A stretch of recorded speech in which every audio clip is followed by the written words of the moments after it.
കഴിഞ്ഞ് ആസ്വദിക്കാമെന്ന് കരുതിയാൽ ഒന്നുകിൽ ജീവിതം വാർദ്ധക്യം കൊണ്ടുപോകും, അല്ലെങ്കിൽ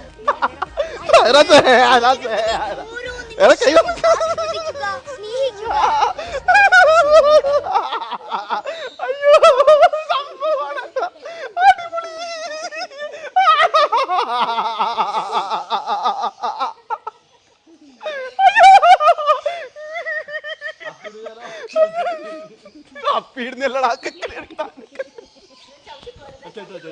നല്ല രസമുണ്ടടാ.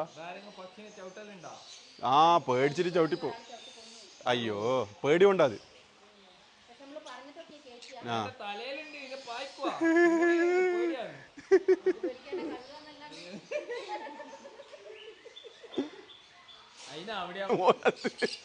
ഓനാ കുരു എടുക്കുമ്പോഴേക്ക് വന്ന് എന്തിനാ പറപ്പിക്കട്ടെ.